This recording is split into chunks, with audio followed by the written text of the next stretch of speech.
안녕하세요. 하루에 30분만 독서합시다. 하삼독의 감독이자 작가인 강자입니다. 네, 오랜만에 방송합니다. 그 말은 오랜만에 독서의 자리에 앉았다라는 뜻인데, 네, 핑계이면 핑계일 수 있는데, 좀 지방으로 다니고, 조문 일정도 있고, 어떤 컨퍼런스에 좀 참여해야 되는 일이 있어서, 네, 이 자리를 지키지 못했네요. 네, 뭐 여러 이야기를 했지만 사실은 핑계입니다. 그러니까 제가 이 하삼독이라는 방송을 하면서 아주 좋은 점이 생겼어요. 그러니까 독서를 하지 않으니까 마음이 허전한 거예요. 야, 이거 독서를 해야 되는데 그 같은 시간대, 같은 자리에서 그 독서를 하는 습관이 자리 잡았다는 게 참 저한테 좋은 결과인 것 같습니다. 어제는 그 삼성동 코엑스에서 열린 메타버스 NFT 그 컨퍼런스에 다녀왔어요. 가서 이제 다양한 사람들의 다양한 의견을 듣고 또 여러 사람과 새로운 분들과 만나면서 여러 네트워킹을 하며 뭐 명함도 주고받고 또 어제 그 경북 성주에서 또 컨퍼런스에 참여하신 또 관광둘의 이혜용 PD님께서 오셔서 같이 강남도 거닐고 뭐 맛집도 한번 가보고 또 이제 뭐 코엑스의 이제 별마당 도서관이 유명하잖아요. 그래서 막 여러 사람들 만나는데 혼란 가운데 책들을 그 책을 펼쳐서 책을 실제로 독서하지 않아도 책이 있는 공간에 잠시 앉아 있는 것만으로도 또 마음이 편안하더라고요. 그래서 이제 이번 주간이 고난 주간이어서 마지막에는 제가 지난 예전에 출석했었던 그 돌베개 교회에 잠시 들러서 이제 그 예배당을 새로 지었거든요. 그래서 이번 주일에 돌아오는 부활 주일에 그첫 예배를 드리게 될 텐데 그 예배 드릴 곳에서 잠깐 앉아서 눈 감고 한 3분 정도 기도했어요. 네. 뭐 그냥 기도라는 게 뭔가 이제 아뢰는 것도 있지만 좀 약간 나의 들뜬 마음이 좀 차분해지길 바라는 마음에서 잠깐 앉아있다 왔는데 그런 시간이 필요한 것 같습니다. 이 시간이 저에게는 그런 시간인 것 같아요. 혼자 좀 내면을 또 바라보고 또 잠잠히 한 30분 정도 책을 읽으면서 음, 새로운 생각들을 차분하게 받아들이고 그것들에 대해서 생각하는 시간이 필요한 것 같습니다. 지난번에 말씀드렸는데 제가 애니어그램에 관해서 요즘 관심이 많아요. 다음 쓰고 있는 책 중에 하나도 애니어그램에 관한 것들을 이제 이용한 소설인데 제 딸이 이제 두 명 있잖아요. 근데 둘 중에 한 명이 이제 5번 유형, 5번. 5번이 이제 그 독서를 엄청 좋아하는 유형인데 그 딸도 밖에서 실컷 놀다가 꼭 책 읽을 시간이 필요한 것 같더라고요. 안 그러면 너무 힘들어해서 자기만의 시간. 그래서 여러분들도 이 시간을 뭐 아침이 사실 가장 좋죠. 예, 저도 해보니까 아, 이제 어제 서울에 가면서 버스에서 책 읽어야지 그래서 책을 2권 넣었는데 이 책도 넣었죠. 예, 어떻게 경제적 자유를 얻을 것인가 이 책과 그 얇은 잠언의 소책자가 있어요. 저한테 누가가 선물해 주신 그거를 갔는데 결국에는 이 책은 안 읽게 되더라고요. 버스 안에서 읽어야지 했는데 예, 쉽지 않습니다. 이렇게 여러 일정을 소화하면서 이게 독서를 한다? 너무 쉽지 않고 실제로는 에너지가 좀 많이 남아있는 아침 시간에 독서하는 것이 가장 좋은 것 같아요. 네. 여러분도 뭐 되도록이면 아침 시간, 이 시간을 활용해서 이 유튜브라는 도구도 있잖아요. 그래서 혼자 독서하기 어려우시면 그걸 켜놓으시고 제가 독서 친구가 되어 드리겠습니다. 네. 그래서 오늘은 111페이지부터 투자의 실제부터 읽을 차례예요. 그래서 읽고 저는 이제 타이핑 하면서 읽거든요. 중요한 내용들이나 그런 내용들 또 내가 또 고찰해야 될 내용들을 이렇게 타이핑해서 읽는데 여러분들도 뭐 밑줄 그으면서 각자 읽는 방식이 있겠죠. 네, 근데 저는 치면서 읽는 게 좋더라고요. 네, 아무튼 서론을 이랬고요. 네, 30분간 독서하겠습니다.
네, 잘 읽었습니다. 네, 30분 정도 예, 읽었는데 11페이지 읽었네요. 많이 못 읽었어요. 좀 깊이 생각하고 용어나 어떤 사례들을 분석할 시간이 필요해서 오늘 111페이지부터 122페이지까지 11페이지를 읽었는데요.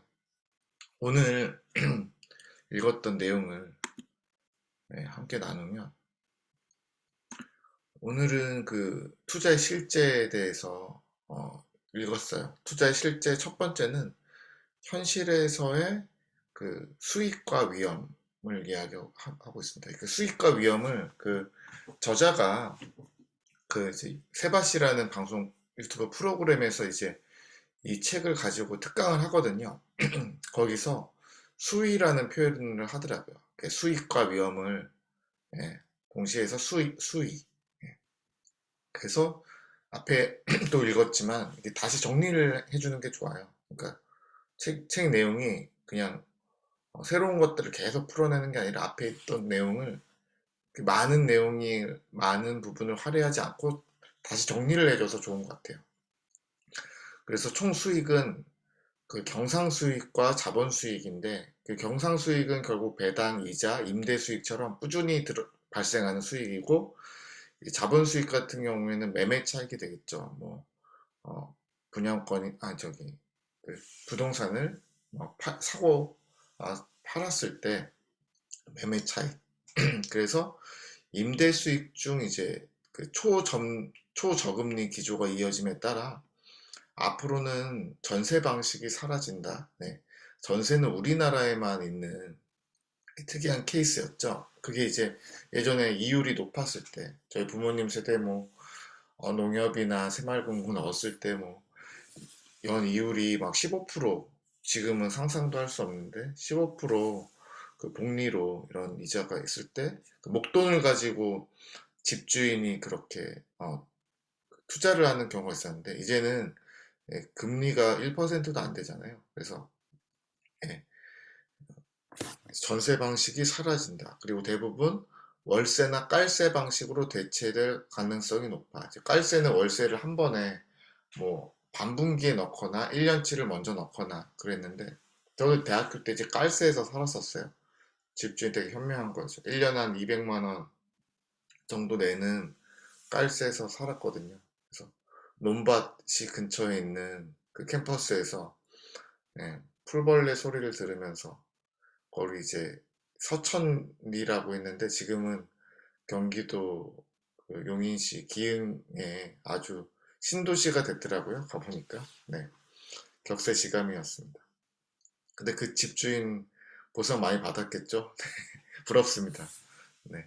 오피스텔은 상대적으로 이제 적은 자금으로 투자 가능하며 장기적으로 일정한 임대 수익을 일으켜 젊은 세대가 눈여겨볼 투자 대상이다. 예전에 뭐 1억에 세 채 이렇게 되는 거 보면 약간 사기 아니야 라고 생각했는데 또 책에서는 오피스텔이 투자하기 괜찮다고 하네요. 네, 지금이라도 잘 살펴보면 좋을 것 같아요. 그 뭐 대기업 직원들한테 월세 따박따박 받는다, 미군한테 받는다, 이런 것들이 그냥 마케팅 좀 과장된 용어라고 생각을 했는데, 네, 또 책에서 언급하니까 새롭게 보이네요. 경상 수익과 이제 자본 수익은 아니지만 현실에서 투자 수익으로 간주되는 것들, 그것이 이제 분양권 프리미엄인데, 저는 이제 첫 집을 사면서 피라고 하더라고, 프리미엄. 그 피를 처음 알았어요. 부동산 가서 피가 얼마니 해서 피를 꽤 많은 돈을 프리미엄을 내고서 이 아파트에 들어왔는데 네, 또 올랐어요. 네, 괜찮죠. 뭐 이거 팔 건 아니고 제가 뭐 저희가 가지고 있는 유일한 아파트이기 때문에 그건 없는데 올라서 나쁠 건 없죠. 근데 네, 그렇습니다. 분양권 프리미엄을 사고 파는 거는 합법적인 거죠. 네. 저도 이제 제 아버지 부모님이 이제 옆 단지 2024년도에 또 오시게 되는 그 이제 새 아파트 신규 이제 분양 건을 당첨되셔서 이제 계약서를 제가 썼어요. 네.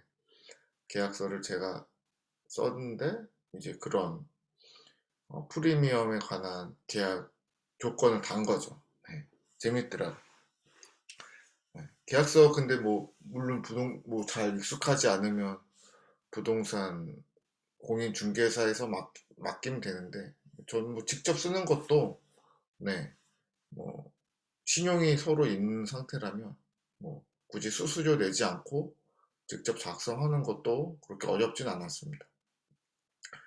경영권 프리미엄 권리금, 네, 그쵸, 권리금이라 하죠. 가게를 어떤 매장을 이제 서로 사고 팔 때 권리금이라고 하잖아요. 그 어떤 특별히 뭐 맛집이나 뭐 잘 팔리는 옷집이나 그렇게 할 때 권리금 이런 것도 투자 수익으로 간주한다. 원자재나 곡물, 뭐 귀금속, 미술품 등에서 거래에서의 매매 차익, 그리고 선물이나 옵션 등 파생 상품 거래에서의 프리미엄 변화. 그래서 저도 이제 제 친구가 20대 후반에 저한테 돈을 빌려서 선물 옵션을 해서 좀 이렇게 해먹고 해서 좀 힘들게 결혼 생활 시작했는데 이게 선물 옵션에 대해서 이 표로 용어를 정리해 놓은 게 있는데 그걸 한번 읽어 드릴게요. 선물이라는 건 원래 이게 용어가 이게 프레젠트가 아니에요. 기프트가 아니라 퓨처스예요. 퓨처스. 원래 용어가. 그러니까 이게 우리가 한자에 어떤 그 다른 뜻을 갖고 있는데 이제 음은 같잖아요. 동음이 이어 때문에 헷갈렸는데 저도 이게 선물이라는 건 futures, 미래들이라는 뜻이에요. 직역하면. 그러니까 파생 상품의 하나, 매매 계약을 먼저 맺은 뒤 실제 물건이죠, 물건. 그러니까 물건은 미래의 특정 시점에 인도한다. 표준화된 계약으로 매매가 이루어지며 통상 선물 거래소를 통해서 거래한다. 그러니까 물건을 미리 거래하는 거죠. 실제 먼저 계약을 하고 나중에 받는다. 그래서 앞설 선자의 그 물건 문자에서 선물인 거예요. 옵션은 파생 상품의 하나. 그래서 특정 금융 상품을 정해진 가격에 매입할 권리. 그래서 콜옵션, 그렇지. 매도할 권리는 풋옵션. 그래서 그 옵션 매입자에게 부여한다. 뒤에서 자세히 살펴본다고 합니다. 콜옵션, 이제 풋옵션. 저 이제 친구가 그거 하면서 대략 아는데 이제 감으로만 아는 거야. 책에서 자세히 배우도록 하겠습니다. 그 파생 상품이라는 건 현물이라고 하는 주식, 채권, 원자재 환율들을 기초 자산으로 해서 새로운 현금 흐름 구조를 만들어내는 금융 상품이죠. 네, 이렇게 선물 거래나 옵션 거래 등이 파생 상품에 해당한다고 용어 정리가 되어 있어서 좋습니다. 네, 그렇고 이제 미술품, 네, 미술품 투자는 이제 서울 옥션이나 이제 그런 데 가면은 그 미술품 K 옥션도 있죠. 그래서 그 전문 중개인이 거래를 성사시키죠. 개인과 개인이 뭐 작가랑 뭐 이제 투자자가 이렇게 직접 거래하는 게 아니라 옥션에서 이제 경매를 하잖아요. 그래서 그 수수료가 낮진 않아요. 그래서 수수료도 염두에서 투자해야 된다고 언급하고 있어요. 그래서 이제 주식이나 채권에 투자할 때 신용 등급표가 기준이 되는데 신용 등급은 이제 트리플 A에서부터 D 등급까지 되거든요. 이게 아주 보면서 신용 등급 저희도 이제 법인 회사가 있으니까 저희는 이제 나이스 신용평가원에서 B0를 받았어요. 네. 이걸 받은 이유는 이제 어떤 나라장터나 이런 데서 입찰을 할 때 이 신용평가 등급서를 요청하는 그런 그 유형이 있어요. 그래서 돈을 내서 굳이 받았고 저희는 신용 등급이 높지 않죠. 작은 기업이라서. 그래서 이게 저는 신용 등급을 이제 구분하는 기준에 이 단어를 눈여겨봤어요. 환경 변화. 그래서 환경 변화에 충분히 대처가 가능한가 그 여부가 신용 등급을 좌우한다. 그러니까 다르게 말하면 환경이 악화됐을 때 어느 정도 대처가 가능한가. 최악의 경우 전쟁이 났을 때 어느 정도 대처가 가능한가라는 거죠. 그래서 채권 투자 시 항상 투자 대상의 신용 등급이 어떻게 변하는지 지속적으로 주의를 기울여야 합니다. 그래서 한국에서 부동산에 투자하는 경우 세금으로 위한 위험을 신중히 고려해야 하죠. 그러니까 정부가 부동산 가격을 이제 억제하려는 의도가 반영돼서 뭐 보유세, 거래세, 양도소득세 이런 비율이나 어떤 기준점이 달라지잖아요. 네, 그런 것들을 눈여겨봐야 되죠. 그래서 부동산 투자 시에는 세금, 또 매매가 하락, 임대 수익 감소라는 그 세 종류의 위험에 주의합니다. 그러니까 세금 아까 말씀드렸고 매매가 하락은 이제 집을 소위 말해서 다 땡겨서 연끌해서 집을 샀는데 이 집값이 이제 대출금보다 떨어져 버리면 하우스 푸어가 돼 버린 거죠. 그래서 투잡 뛰고 쓰리잡 뛰고 대리 뛰고 쿠팡 가고 그렇게 고통스럽게 살아야 된다. 네. 김치도 못 먹죠. 간장에다 밥 비벼 먹어야 되는. 그래서 이제 임대 수익 감소 요즘에 이제 코로나가 되면서 재택근무가 늘면서 제가 뭐 건물주를 걱정할 입장은 아니지만 공실이 생기죠. 그래서 임대 수익이 감소된다. 위험과 수익의 실제 상관관계. 네. 위험이 높아지면 수익률도 높아지고 위험이 낮아지면 수익률도 낮아진다. 그게 결국 이제 표준 편차라고 아까 앞에서 얘기했었잖아요. 주식 같은 경우에는 대형주는 안정적이지만 낮은 수익률. 초기 기업, 스타트업은 중소기업은 투자 위험이 높지만 수익률은 높을 수 있다. 채권, 이제 나라에서 발행하는 국채는 가장 안전한 성격이라 위험이 낮은 만큼 수익률도 낮아.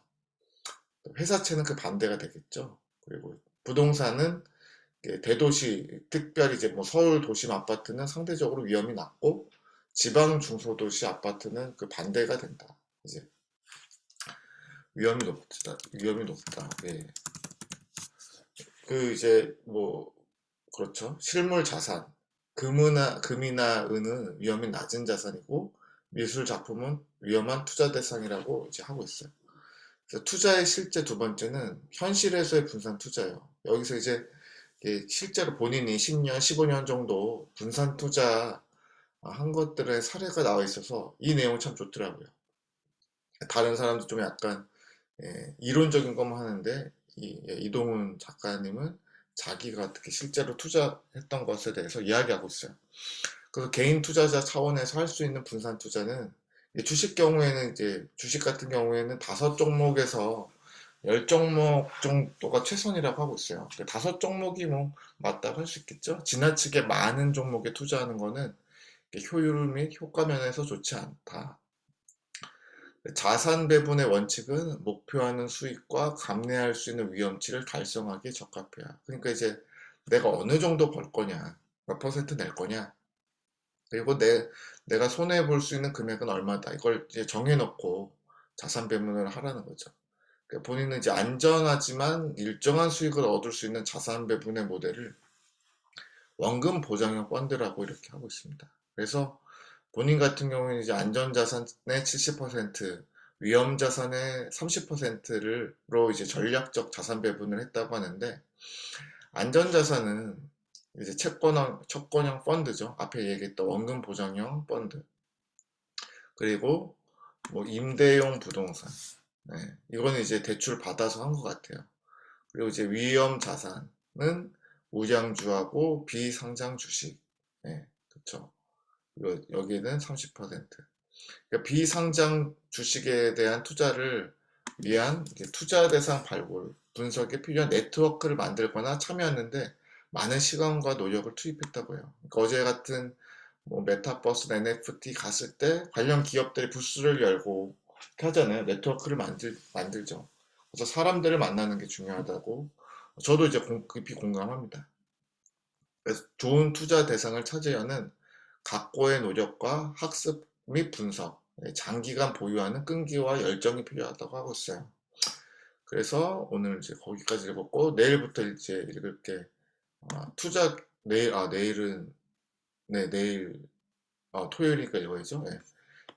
투자를 실행에 옮기기 전에 투자 계획서를 실제 작성하는 것이 매우 중요하다. 내일 읽을 내용이 이제 Investment Policy Statement인데 뭐냐면은 투자 정책을 정리한 계획서죠. 내가 스스로 정책을 만들어서 거기에 맞춰서 투자 계획서를 쓰겠다. 이 내용부터는 내일 이야기하겠습니다. 그거 이제 일어나야 또 가능한 일이고요.